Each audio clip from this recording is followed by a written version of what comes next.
Muito boa noite, família, equipe, líderes, voluntários, gênios, incríveis, pessoas maravilhosas, pessoas da América Latina.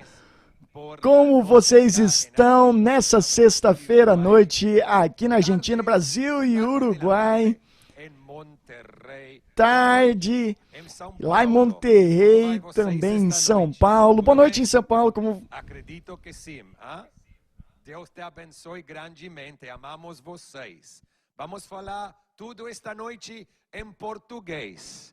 Eu acredito isso por la fé. Vamos tentar falar tudo a noite. Não é verdade, não é verdade. Muito bem, espero que estejam todos bem. Bem-vindos. Muito bom, espero que todos estejam bem. Sejam bem-vindos. Sejam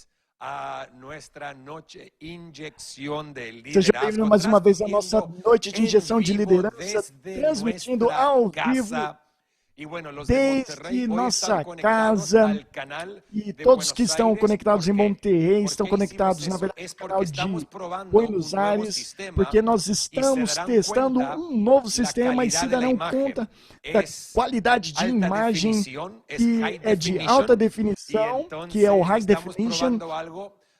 Então estamos testando algo para poder usar no futuro, nos finais de semana, na igreja, e com a transmissão que estamos transmitindo para aquilo que estamos testando hoje. Simplesmente nós podemos fazer em apenas 2 canais, então pedimos a todos em Monterrey que possam vir à página de Buenos Aires, e muito obrigado por isso. E cada sexta-feira, à noite que a gente faz a nossa injeção de liderança, nós estamos sempre testando coisas novas para depois poder usar isso que nós testamos nos domingos na igreja. Como todos sabem, os domingos são pré-gravados. Estamos pensando em fazer os domingos ao vivo, e por isso que nós vamos utilizar essas sexta-feiras à noite para testar algumas coisas, para quando chegar ao domingo a gente possa ter tudo definido e sentirmos que nós estamos na posição que a gente possa transmitir um domingo inteiro ao vivo. Então a gente tem que testar e nos equivocarmos também para poder resolver e depois estarmos preparados para fazer o domingo ao vivo, e se Deus quiser será muito rápido, em breve. Seja bem-vindo a todos e muito obrigado por mais uma vez tomar o seu tempo e se conectar conosco. Nessa noite não tem nenhum convidado, sou eu.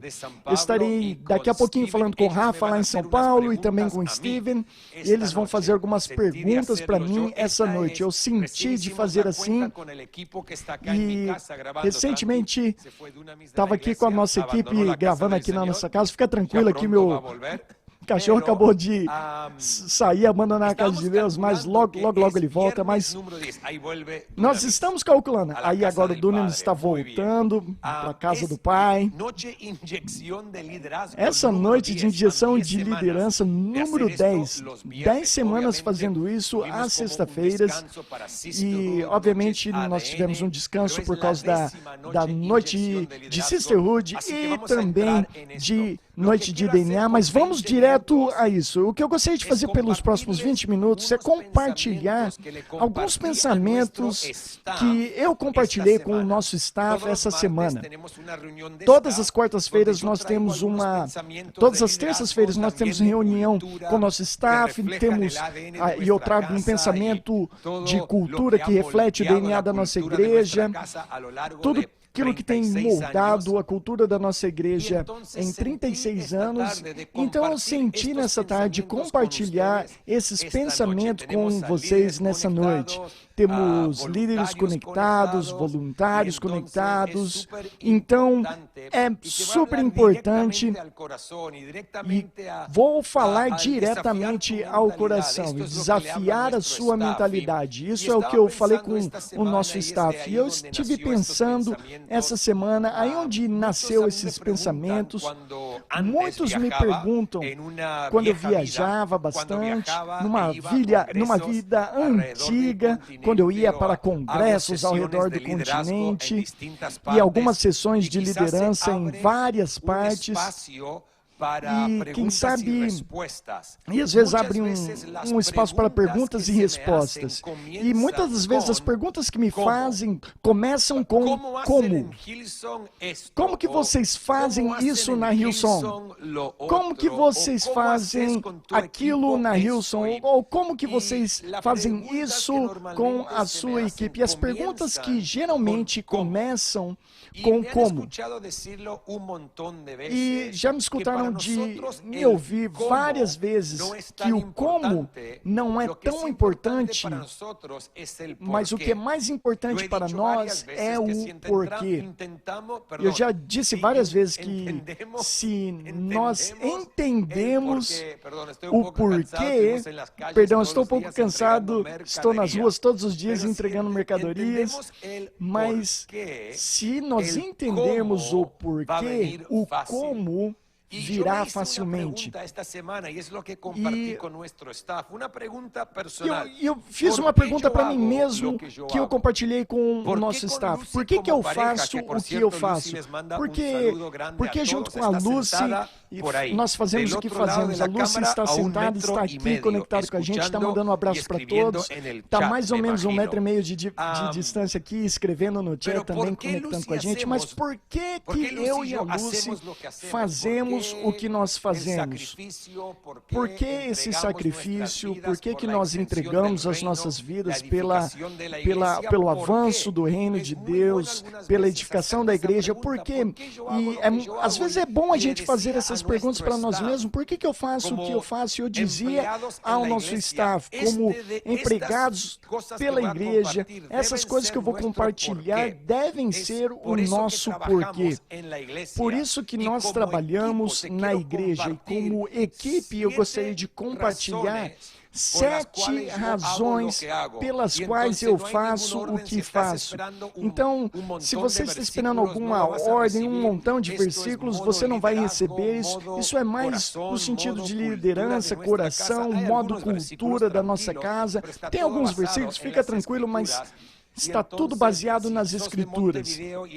Então, se você é de Montevidéu e é a primeira vez conectando com a gente numa noite como essa, se trata de injetar liderança à nossa equipe, para que todos possamos estar na mesma página e seguir avançando em tudo que nós estamos construindo.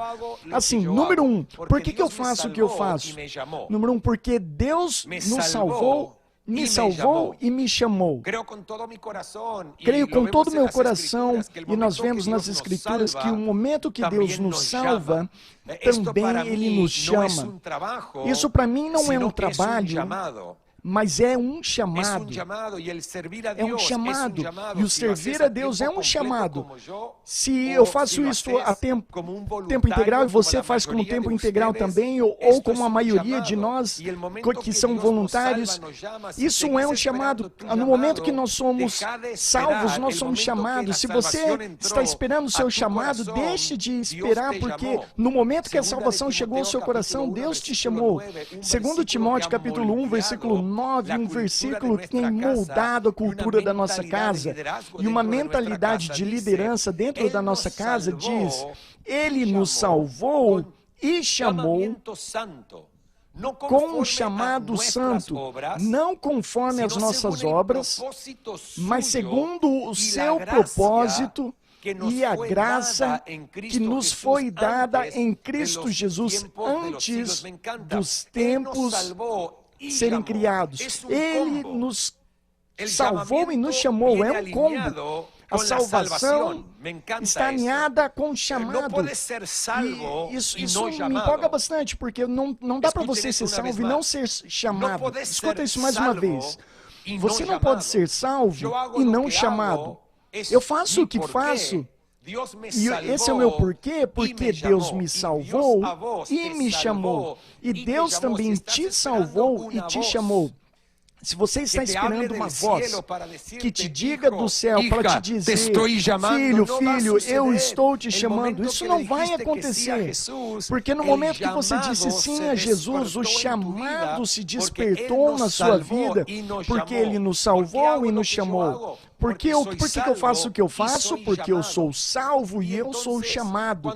Então, quando as tormentas e as tribulações virem, se isso simplesmente for um trabalho, as tormentas vão nos desconectar e nos mover. Mas quando nós entendemos que isso é um chamado e não um trabalho, venha o que vier, nada vai nos mover desse chamado, porque o nosso chamado forma as convicções das nossas vidas. Por que fazemos o que fazemos?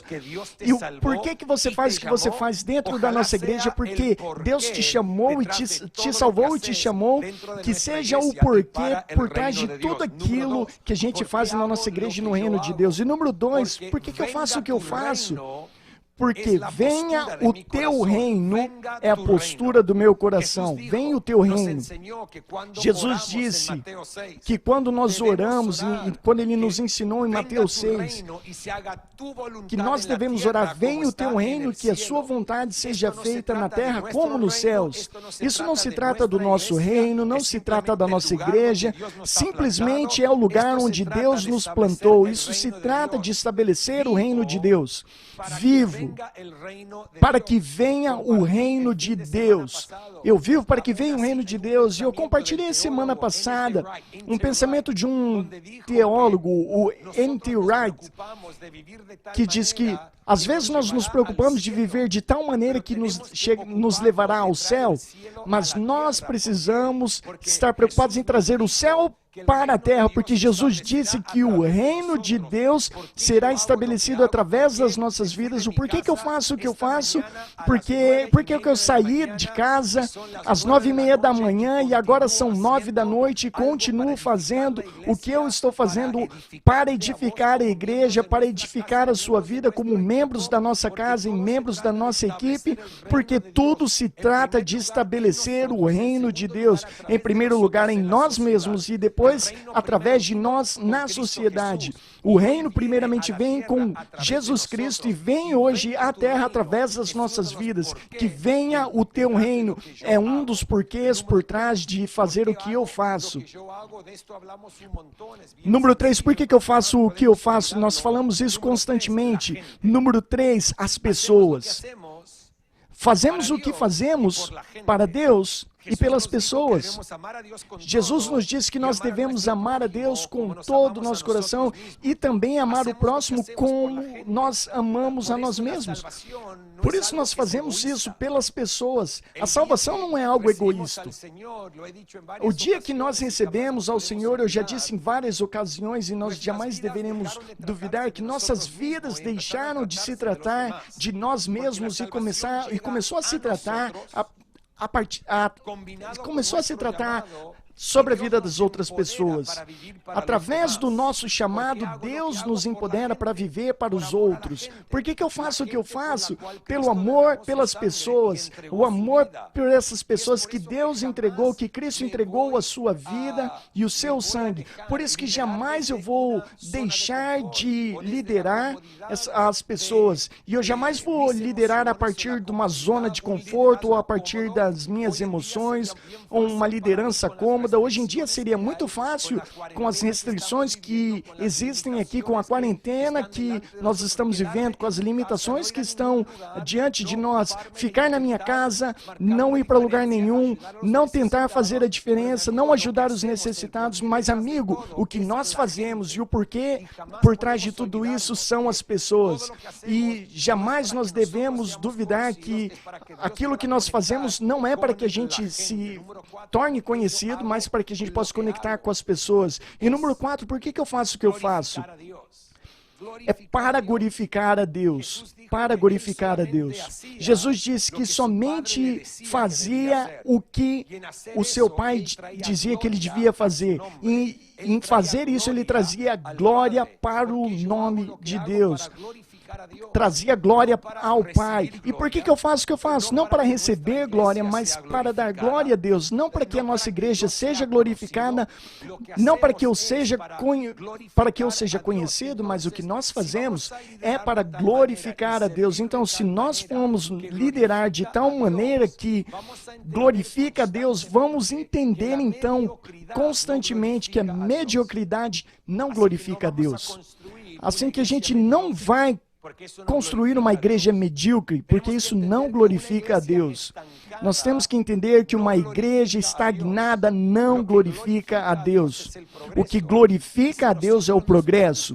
E se nós nos ocuparmos de nos liderar de tal maneira que produz saúde, uma igreja saudável sempre vai progredir e o progresso glorifica a Deus. E, meu amigo, para mim, uma falta de ética de trabalho nas tarefas que eu tenho que cumprir e nas coisas que nós temos que fazer, porque se eu sou chamado, isso é um chamado e não um trabalho, mas um chamado requer trabalho e uma ética de trabalho. Uma falta de ética de trabalho não glorifica a Deus.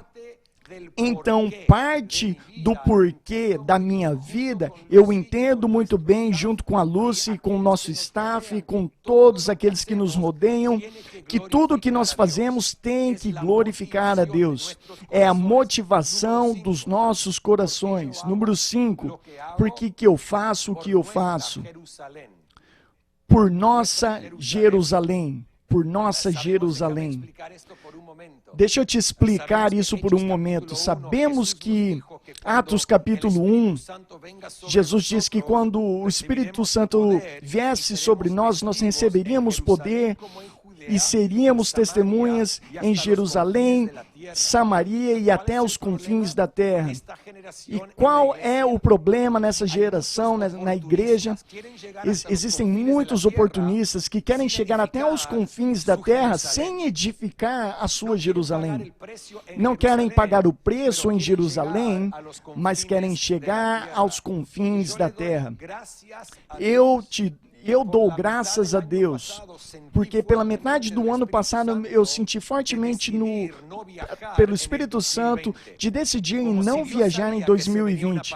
Como se Deus soubesse que uma pandemia estava por vir. Eu não disse que Ele me falou para mim sobre o que ia acontecer, Ele simplesmente estava trabalhando no meu coração, mas eu disse que em 2020 que eu focaria na nossa igreja como nunca antes, porque a nossa igreja, para mim, é a minha Jerusalém.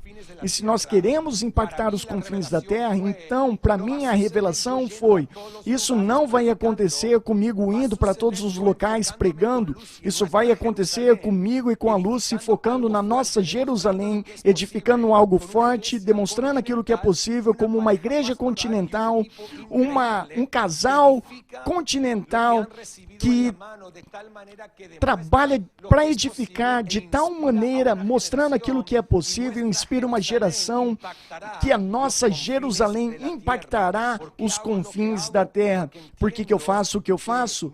Porque eu entendo que a nossa Jerusalém é o mais importante. A nossa igreja requer todo o meu foco, todo o meu esforço, porque é isso que Deus me chamou para construir, e a partir daí a gente pode ter um impacto a nível continental, e pessoas jovens que estão aí conectadas com a gente e as nossas equipes ao redor do continente, que tem o sonho de pregar, que tem o sonho de, quem sabe, de ter a posição de ser na sua empresa, ou quem sabe viver um impacto que você tem visto em algumas outras pessoas.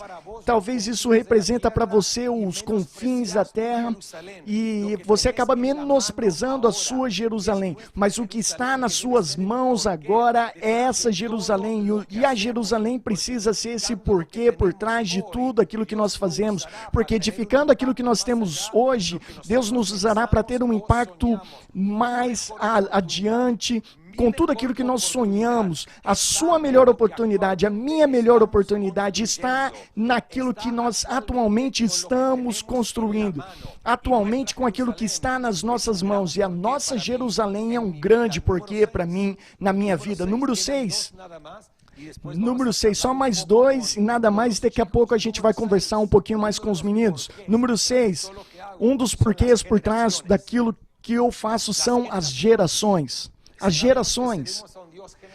Sabemos que nós servimos a um Deus geracional, e o que diz em Atos 3, o que diz a respeito de Davi, depois de servir a sua própria geração, conforme o propósito de Deus, ele morreu. Depois de servir a sua geração, ele morreu. Que se diga isso de mim quando eu graduar a eternidade, que se diga de nós, que nós servimos a nossa geração, mas também para posicionar a próxima geração. Amigo, nós não estamos apenas edificando uma igreja para os nossos filhos, nós estamos edificando uma igreja para os filhos dos nossos filhos e seus filhos. Por isso que as gerações devem ser parte do nosso porquê. Porque está por trás de tudo daquilo que nós fazemos como igreja. Nós estamos edificando uma plataforma para as próximas gerações, para que eles possam receber uma igreja saudável, cheia de propósito, uma igreja que está preparada para fazer a diferença, ser os pés e as mãos de Cristo. Uma igreja que não está apegada ao passado, mas sempre focada ao futuro, sabendo que o melhor de Deus está por vir. As gerações é algo que me motiva. Por isso, constantemente, a gente muda as coisas. Por isso, constantemente, nós queremos inovar e criar e melhorar para que a gente possa avançar, porque o que nós temos em mente é a próxima geração. Nós, aqui na América Latina, nós somos a primeira geração da Hillsong. A primeira geração. O que dirão daqui 20 anos? O que dirão as gerações que formam parte da Hillsong daqui 20 anos? A respeito de nós como primeira geração, porque nós entregamos tudo para posicionar a eles e para que eles pudessem ter uma igreja que literalmente chegou aos confins da terra, porque a sua Jerusalém estava forte. As gerações, e número 7 para terminar essa parte dessa noite, estou entregando tudo rapidamente, porque essas noites de injeção de liderança são de 50 a 55 minutos e nada mais do que isso. Número 7, por que eu faço o que eu faço? Por que nós devemos fazer o que nós fazemos como equipe no nível continental? A grande comissão. Não a grande sugestão, mas a grande comissão.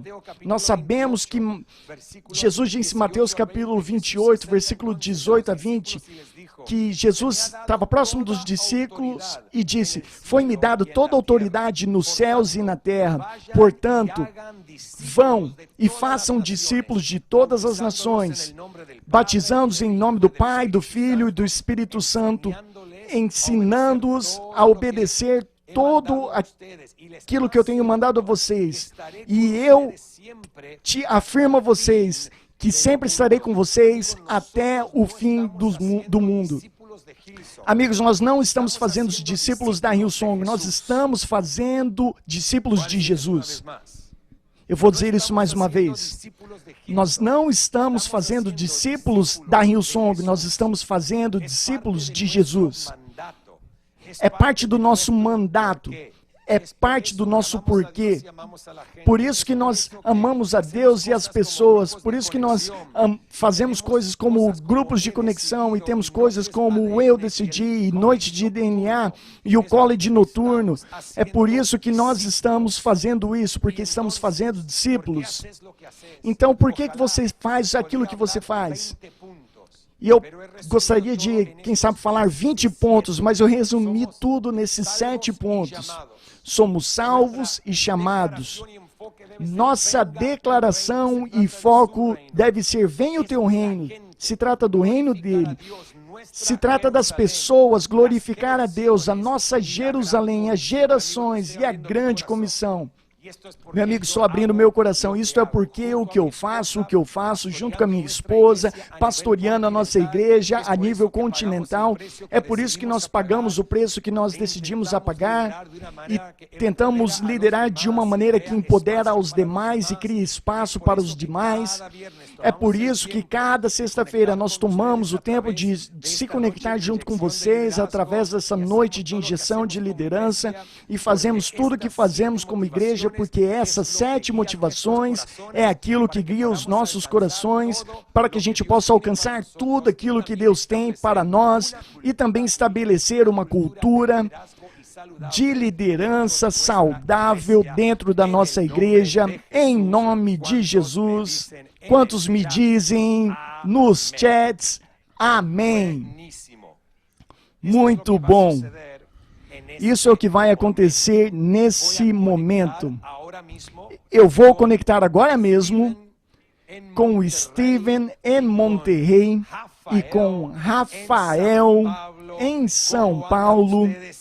Como vão vocês esta noite? Tudo bem com vocês? Steven, começamos com você. Ô, Cris, tudo bem? Espero que todos estejam escutando. Estamos aqui e obrigado por isso. Outro nível. Muito bem, essa é a segunda vez que você ouviu isso? Voltei aqui a anotar. Estava adorando aqui, foi muito incrível. Muito bom, assim adora a Lucy, todos os domingos de pé, no seu roupão, levantando as mãos santas ao Senhor.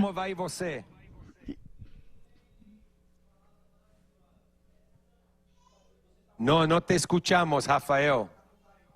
No te escuchamos. A ver, vamos a seguir hablando tú y yo, Steven, mientras se soluciona lo de Rafael. Vamos lá então, vamos continuar falando com vocês, Steven, porque o Rafa está resolvendo a questão lá, mas eu sei que vocês, junto com o Nato e com o Rafa, vocês tinham preparado uma conversa entre nós. E mudei no último momento para falar com você, porque eu fiz uma mudança porque eu senti no coração que eu tinha que compartilhar esses 7 pontos e falar com a nossa equipe da mesma maneira que eu falo com o nosso staff. Mas por isso eu entrego a conversa a você nesse momento. Enquanto a gente resolve o volume da voz do Rafa, fica tranquilo, Rafa, nós estamos testando um sistema novo e é melhor que aconteça numa noite de injeção de liderança e não quando a gente fizer um domingo ao vivo. Totalmente. Vamos continuar experimentando aqui as coisas, arriscando e espero que volte logo aí. Se não, tenho aqui 26 perguntas que posso fazer aqui para a gente começar. Temos 20 minutos. Então vamos ser leal ao tempo, cumprir o tempo, porque existem muitas pessoas que precisam jantar. O Rafa voltou. E aí, Rafa? Glória a Deus, amigo. Glória a Deus. Muito bem. Glória a Deus. Tudo bem com você? Tudo ótimo aqui, Cris. Que palavra incrível. Muito obrigado. Muito bom. Vamos falar. Dale, Steven, vos liderás esto. Dale, listo. Vamos lá, Steven, mira, você lidera isso. Las preguntas Vamos lá. Perguntas que escrevemos, todas entram em 2 áreas. E sem planejar, entrava sobre o tema de liderança, convicções de fé que cada um tem, e queríamos perguntar algumas delas para você, e outras sobre tempos difíceis, como superar a diversidade, coisas que todos nós sabemos que são tempos difíceis, que todos nós estamos passando em níveis diferentes. Se puder começar aqui com o tema de liderança, sobre aquilo que você acabou de compartilhar, vou ler uma pergunta aqui que fizemos.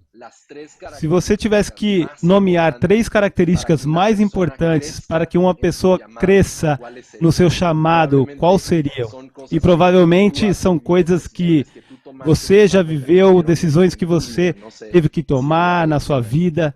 Não sei se tem relação nisso.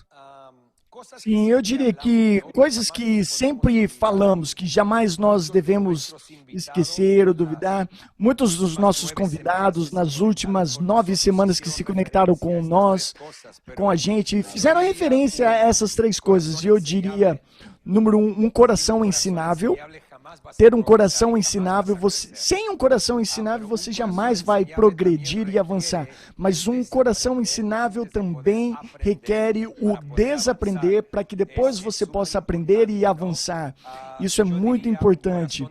Eu diria também um coração de serviço, porque um progride e cresce e se desenvolve no seu chamado através do serviço. Eu e a Lucy, desde que nós aceitamos ao Senhor, nós nos atiramos de cabeça na piscina com esse serviço. Nós já falamos em muitas ocasiões, a Lucy, desde o começo, ela era motorista do ônibus, um ônibus de 22 pessoas, e ela ia buscar pessoas para a igreja, já levava elas para as igrejas e depois levava elas para as casas delas, e chegava na sua casa 1 ou 2 da manhã, porque tinha um coração de serviço. Éramos os primeiros a chegar à igreja e os últimos a saírem. Então, um coração ensinável, um espírito de serviço. E depois, honestamente, nós falamos sempre, mas jamais nós devemos esquecer, é disponibilidade. É estar disponível para Deus. É estar disponível para as pessoas. Sem disponibilidade, um coração de serviço e um coração ensinável, jamais você vai progredir no seu chamado e entrar naquilo que Deus tem para você. Não. Excelente. Totalmente. Excelente. E como você disse, sinto que são temas que algumas pessoas já comentaram nessas noites de liderança, mas pude escutar de cada um e ouvir de você como nosso pastor, tem um sabor diferente, escutar de você as histórias. Ainda quero ver um dia a Lucy dirigindo um ônibus aí, ia ser uma imagem mais épica do mundo. Sim, em cima do ônibus, eu me lembro, se mudava de marcha manualmente. Então isso era maravilhoso, porque o volante era enorme e com o câmbio ali do lado. Ela tinha 19, 20 anos e já estava dirigindo, mudando de marcha, trazendo um entretenimento para as pessoas no ônibus. Era incrível. Não. Se respeitavam já a Lucy, agora foi para um outro nível. Uma lenda. Sim, tivemos várias conversas nesse ônibus. Incrível. A gente falou muito em línguas. Muito bom. Muito, vamos continuar. Rafa, alguma pergunta? Até usando, né, esse contexto, é uma imagem linda, né? Vocês servindo a luz e dirigindo um ônibus. E a pergunta que eu queria falar é exatamente isso. Deus já tinha um propósito para vocês? Deus já tinha um plano para vocês? Um chamado para vocês? Mas o que a Lucy tinha na mão era um volante. Como que a gente lidar com essa tensão de sonhar grande, de pensar nos planos de Deus, no propósito, mas hoje o que eu tenho na minha mão é um volante? Sim, veja, essa é uma pergunta muito boa. Como é que gerenciar essa tensão com o sonho que você tem, com o propósito que você sente que tem da parte de Deus, mas agora a única coisa que você vê na sua frente é o ônibus. Mas é a mesma maneira que nós gerenciamos as tensões. Existe um termo teológico nas Escrituras. O Steven, me ajuda aqui com a tradução no espanhol. Now and not yet. O agora, mas ainda não. Exatamente, o agora e o ainda não. O que Deus faz nas nossas vidas agora, mas as promessas que são eternas, que estão para se cumprir, é o agora e aquilo que se espera no futuro. E a gente precisa gerenciar essa tensão bem.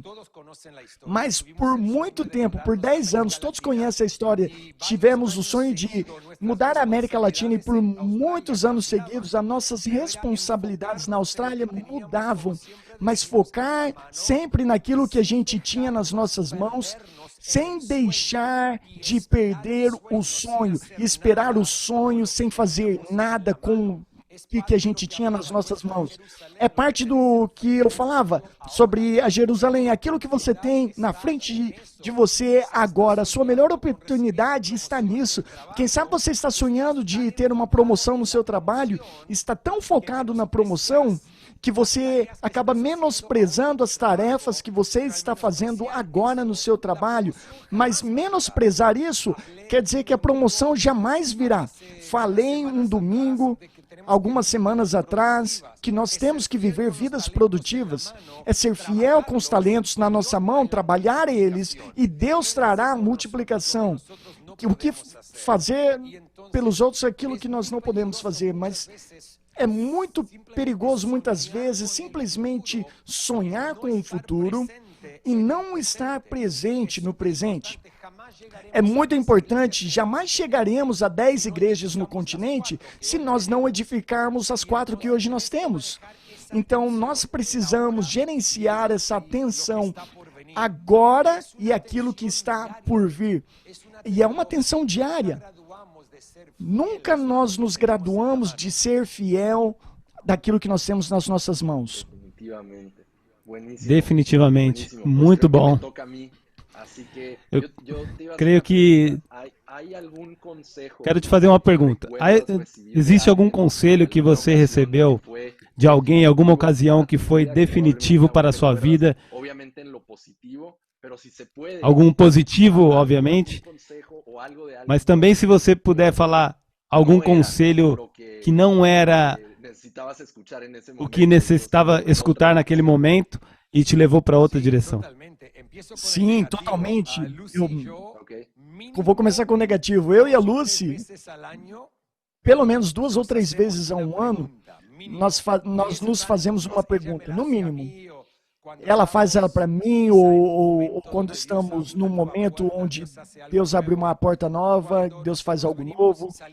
Quando a gente saiu de uma igreja que já não existe mais por coisas que aconteceram lá, já contamos essa história, coisas negativas, e tudo bem, imoralidade e outras coisas, mas decidimos sair, e quando nos plantamos na Hillsong, 1 ou 2 pastores que eram parte dessa igreja que nos disseram: a Hillsong não necessita de vocês. Existem milhares de pessoas. Vocês estão equivocados decidindo se plantar na Hillsong. Nós vamos fazer algo separado e nós não temos muitas pessoas. Nós necessitamos de vocês, mas Deus havia falado aos nossos corações e praticamente o tom foi: vocês vão se arrepender de se plantar na Hillsong. E muito bem, e depois desses últimos 17 anos, depois de 17 anos, quando nós vivemos coisas, eu e a Lucy olhamos um para o outro e perguntamos um para o outro: será que a gente se arrepende de nos plantar nessa igreja? E é claro que não. E às vezes, essas outras pessoas também falaram para mim: você não precisa ir ao Instituto Bíblico, o que você precisa é simplesmente receber tudo do céu e não precisa ir ao Instituto Bíblico. Porque tinham falado para mim que eu tinha contado para eles que eu tinha sido aceito na Hillsong College, e eles literalmente falaram assim: não vão, vocês estão equivocados. Então, esses foram conselhos e palavras que muitas vezes a gente reflete neles e damos graças a Deus por ter ouvido a voz de Deus e não a voz dos homens. Conselhos positivos que nós recebemos em várias ocasiões. Eu me recordo a primeira vez que eu preguei na nossa igreja, eu estava tão nervoso. E o Brian veio e se aproximou e falou assim: seja você mesmo. Não tente pregar contra outra pessoa. Estou te dando essa oportunidade porque eu creio em você e eu quero que você seja você mesmo. E isso para mim foi libertador. Me liberou. E que logo no começo eu batalhei para tentar impressionar, porque todos nós batalhamos com isso, porque a gente quer ganhar favor com os homens, ao invés de entender que simplesmente somos uma ponte para que Deus, através de nós, conecte com as pessoas. Então, seja você mesmo, me liberou. E eu poderia dizer muitas outras coisas, mas já me escutaram falar sobre isso várias vezes, então vamos continuar com a conversa. Eu estava pensando aí, Rafa, no que você falou. Você transicionou de uma igreja que tinha deixado de existir, mas você agora está numa nova cultura de igreja. quando a gente fala sobre transição de cultura, às vezes a gente sempre tem uma forma de ver, forma de estar acostumado como as coisas eram feitas, e agora a gente está numa nova cultura. Como que a gente lidar com essa transição de cultura, de forma de pensar, de ser e de fazer igreja? Sim, muito boa pergunta. Quando nós já estávamos, eu já estava no Instituto Bíblico e nós decidimos nos plantarmos. Para Lucy, para mim, era como se a gente estivesse na Disneyland. Porque nós vimos aquilo que a igreja poderia ser, e como eu disse no começo, com as 3 características que o Steven perguntou para mim, que eu creio que nós necessitamos para poder progredir, a gente precisou desaprender um monte de coisas. E a gente teve que entender que as coisas são diferentes. Não são melhores ou piores, simplesmente são diferentes. E se nós vamos nos plantarmos e florescer, eu preciso me adaptar a essa cultura. Essa cultura não tem que se adaptar a mim. Eu me lembro quando nós começamos aqui em Buenos Aires, muitas pessoas se rodearam de nós, se aproximaram depois de uma noite de DNA. E essas 2 mulheres começaram a nos dizer, mas falta isso aqui, falta aquilo ali, e você não faz isso e não fazem aquilo. Porque na igreja que eu fazia parte, na minha ex-igreja, se fazia isso, fazia aquela outra coisa, e de outra maneira, e isso que vocês estão ensinando é como, não é assim que a gente faz na Argentina, e literalmente nós olhamos para essas mulheres nos olhos e dizemos, essa é a cultura da nossa casa. Nós não vamos adaptá-la à forma que vocês querem servir a Deus. Vocês que precisam se adaptar à nossa forma de servir a Deus, porque é a nossa cultura. E se vocês não fizerem isso, não estarão aqui, não ficarão aqui depois de 3 meses. Bom, eles foram depois de 2 semanas. E quando nós fazemos parte da Hillsong, nós entendemos, junto com a Lucy, que nós temos que nos adaptarmos para fazer parte. Não ele se adaptar a nós, mas porque agora nós estamos fazendo parte de uma nova cultura, é desaprender para nos posicionarmos para aprender e fazer parte. Muito bom, excelente. Eu continuo aqui nessa segunda área que te falei, em tempos difíceis e tudo que as pessoas têm perguntado agora. E uma dúvida que aparece em todos os chats, nos domingos, no YouTube, grupos de conexão, eu decidi, college noturno, todos. É uma realidade. E o desânimo hoje que está na vida de muitas pessoas. Pessoas que têm a intenção de crescer, de estar conectado com Deus e com a igreja, mas chega um momento de dúvidas, de tristezas, em meio de tudo isso. E a pergunta quase sempre é, como volto a estar bem, a recuperar o meu ânimo, recuperar a minha motivação? Bom, veja, nós vimos algumas semanas no primeiro bloco sobre saúde mental, saúde emocional em São Paulo. A Carmen falou poderosamente nos países que falam espanhol, o Omar falou poderosamente, e nós falamos o que o salmista falava, que o salmista falava para a sua própria alma, e falava assim mesmo, por que você está desanimada? Levanta-te, coloque a sua esperança mais uma vez em Deus, e adorarei. E tem dias que eu me sinto desanimado. Sabe quando eu me sinto desanimado? Na segunda-feira. Depois de estar conectado de tantas reuniões e fazer igreja presencial, depois de pregar 4 ou 5 vezes, na segunda-feira eu eu sempre estou cansado, mas não somente isso, eu estou desanimado, porque depois de grandes vitórias para líderes, para pessoas apaixonadas, para criativos, depois de uma grande vitória, o inimigo vem atacar. E é nesses momentos que eu preciso agarrar os meus pensamentos e preciso falar a minha alma, e constantemente nessa quarentena eu tenho feito isso. Essa semana, Steven, eu escrevi para você porque eu acordei uma manhã e eu estava sentindo saudade de Monterrey, estava sentindo saudade das pessoas de Monterrey e, logicamente, estávamos completando um ano, estávamos cultivando cultura e eu escrevi numa manhã, essa quarentena nunca termina. E como eu sinto falta da Austrália também esse ano, não estou viajando para a Austrália, primeira vez em 5 anos que eu não vou ver a minha mãe, e não estarei com a minha família espiritual na Austrália. E eu me sentia um pouco desanimado, mas se eu pudesse ser sincero, por 30 minutos, porque depois eu me sacudo e digo assim, eu não posso ficar sentindo dessa forma. Porque como os filhos de Deus e pessoas de fé, nós somos responsáveis de agarrar as nossas emoções, levar cativos os nossos pensamentos e poder alimentar a minha vida para continuar seguindo adiante. Então, nós precisamos tomar a responsabilidade. Eu creio que a mensagem desse domingo, mais uma vez, vai ajudar muitas pessoas nessa área. Muito bom. Muito obrigado, chefe. Cris, dentro disso que o Steve mencionou, né? E que você mencionou, é uma estação completamente diferente essa. E aqui em São Paulo, muitas pessoas, nesse momento da pandemia, estão, às vezes, trabalhando mais do que antes.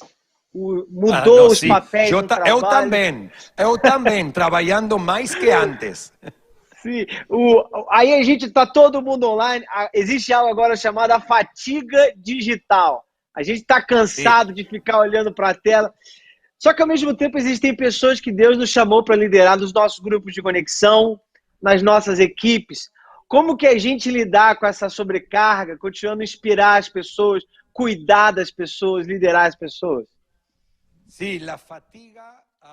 Sim, a fatiga digital, a fatiga digital é algo muito real nesses momentos, mas a gente precisa entender que é a única oportunidade que nós temos nessa época de poder nos conectarmos. Sei que muitos estão fazendo o home office, trabalhando em frente do computador todo dia, e a última coisa que você quer fazer é estar à noite na frente do computador por um grupo de conexão. Mas nós precisamos marcar uma linha de diferença. Quando alguém está se sentindo fadigado, digitalmente, porque está sempre em frente à telinha, precisamos entender que, como igreja, o que fazemos virtualmente tem um propósito maior. Se trata de conexão com pessoas de fé, se trata de edificar a igreja. Então, se você pode sempre se lembrar do propósito, essa semana eu disse, 58 mil, eu tive 58 mil reuniões pelo Zoom, Zoom para cá, Zoom para lá, com uma equipe, com pastores continentalmente, com amigos, Zoom. Mas eu entendo que essa é a única maneira de conectar. Então, o propósito dentro daquilo que nós estamos fazendo tem que ajudar a aliviar a fatiga digital. Lembrar que o seu grupo de conexão tem um propósito, que conectar a igreja online tem um propósito.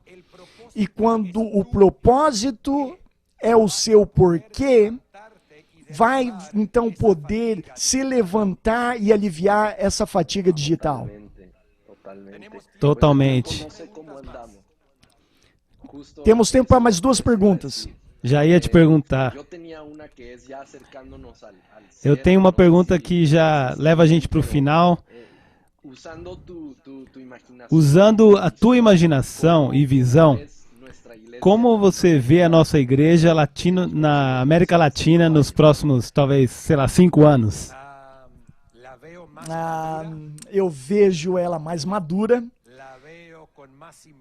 Eu a vejo com mais impacto. Eu a vejo grande salvação de almas como nunca antes. Eu a vejo próspera, entendendo que se Deus nos abençoou é para que a gente possa ser a bênção. Eu a vejo entrando em âmbitos de influência que ainda não entramos. Eu a vejo maior. 5 anos eu vejo, quem sabe, em outras cidades. Não me perguntem quais, porque eu não vou te dizer. Com letra que começa. Com Z. Eu a vejo desenvolvendo a visão a um outro nível. Mas, honestamente, vendo onde começamos eu vejo a nossa igreja daqui 5 anos mais madura, e com isso vem um monte de coisas. Cris, eu tenho uma pergunta, então, se é para a gente terminar, a pergunta que todo mundo quer saber, todo mundo já está fazendo para a gente. E eu queria ouvir do seu coração como nosso pastor. A gente vê, às vezes, outras igrejas já começando a voltar a se reunir. O governo fala uma coisa, alguém fala outra. Qual é a hora certa da gente voltar do seu coração para o nosso? Sim, para aqueles que não entenderam o português de Rafa, porque ele usou algumas palavras diferentes do espanhol, o que é similar em português ao espanhol é bem similar, mas o que é diferente é muito diferente. Mas a sua pergunta foi, o que o coração de vocês, como meu e da Lucy, vemos como a igreja, por exemplo, em Brasil. Existem igrejas que já voltaram a se reunir presencialmente. A situação do Brasil é um pouco diferente da Argentina e do México também, e Uruguai. Existem igrejas que já fazem semanas que estão se reunindo presencialmente. O que eu diria? Eu diria isso. E eu menciono no domingo também nas nossas reuniões. Se nós fôssemos donos dos nossos próprios prédios e a gente não alugasse os prédios como nós alugamos em várias cidades, em todas elas, eu já teria anunciado à nossa igreja que nós não voltaríamos à igreja presencial em 2020. Se a gente estivesse na posição de fazer um anúncio como esse, porque nós somos donos dos nossos prédios, já teria feito isso. Mas eu diria, nós não voltaremos até 2021. Hoje, em Argentina, um pouco menos de 6.000 casos novos de coronavírus. Em Brasil, dezenas e dezenas de milhares mais. Em Monterrey como cidade, porque o meu foco é Monterrey, mínimo 800 por dia nós estamos vendo. Não existe vacina. Temos muitas pessoas da nossa igreja internadas por causa do coronavírus. A situação é séria. E nós não podemos ignorar a situação. E conectar online não significa que nós não somos igreja. Isso mostra, sim, que nós somos, porque nenhuma quarentena pode fechar a igreja, simplesmente mudou o nosso formato. Eu gostaria de olhar de frente da câmera para a nossa igreja continental, que nós não voltaremos até 2021. Por quê? Porque a nossa igreja não está necessitando do presencial, a nossa igreja com as finanças está forte. Em Monterrey, a nossa igreja não é autossuficiente, mas está bem. Em São Paulo, em Buenos Aires, nós estamos fortes e continuamos ajudando a Monterrey. A gente quer que isso mude para que todos nós possamos focar em Montevidéu e honrar Montevidéu, mas essa semana, à noite, nós tivemos a noite Bem-vindo a Casa com mais de 400 pessoas novas.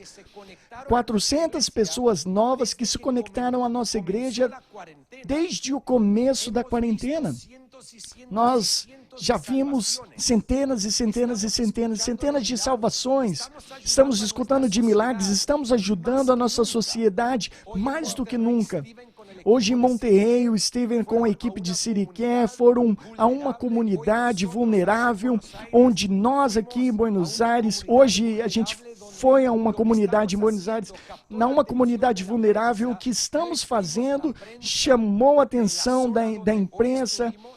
E no local onde nós estávamos servindo, em Brasil, amanhã, com CityCare, nós saímos no sábado, nós estamos tendo um impacto social como nunca antes, porque essas limitações nos apresentaram com oportunidades. Então, não vou tentar voltar para as nossas reuniões presenciais. Não vou batalhar pelas reuniões presenciais, mas vou batalhar pelo bem-estar das pessoas. Por isso que todas as semanas nós estamos falando com os donos dos teatros, dos locais, da onde nós alugamos os prédios, para que a gente possa demorar um pouquinho mais para retornar às nossas reuniões. E semanalmente a gente tem essa conversa. E mais, eu vou abrir no meu coração. Não sei se aconteceu hoje, se não aconteceu hoje, vai acontecer na segunda-feira em São Paulo.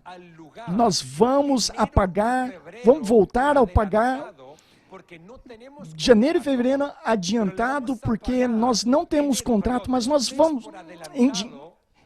vamos pagar um mês adiantado para que entendam que nós não queremos sair de lá. E nós vamos voltar.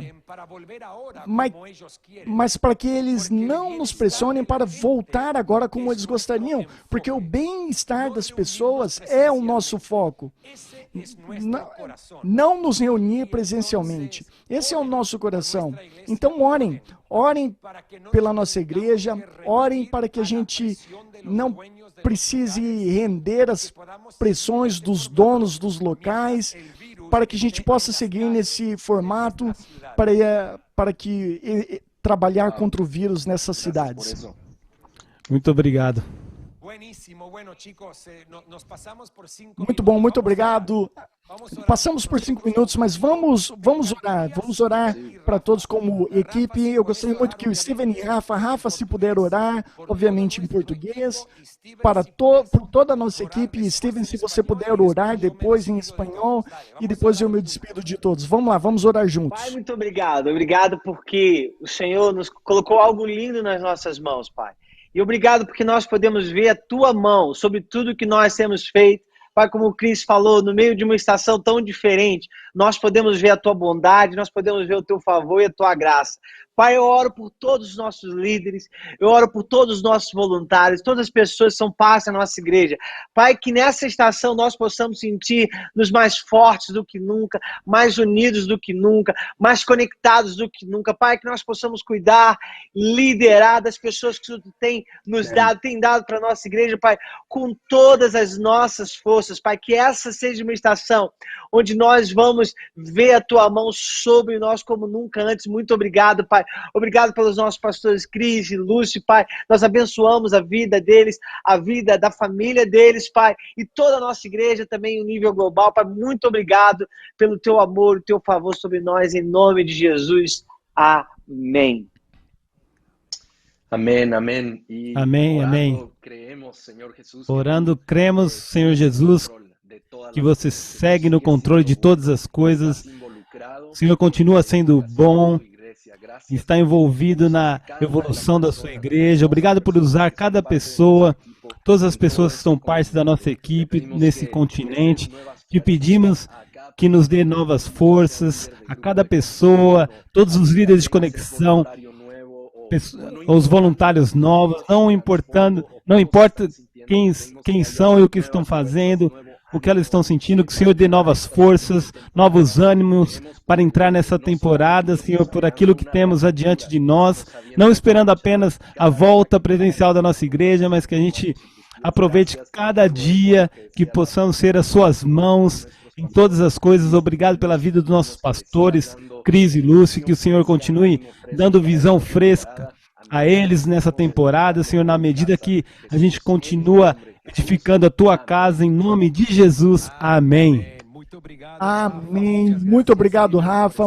Muito obrigado, Steven, por estar aqui com a gente. Obrigado por toda a equipe técnica que estão aqui atrás das câmeras e na cabine de controle em São Paulo. Nós amamos vocês. Honestamente, todas as sextas, quando fazemos isso, o Sisterhood, a equipe por trás das câmeras, entregam tudo.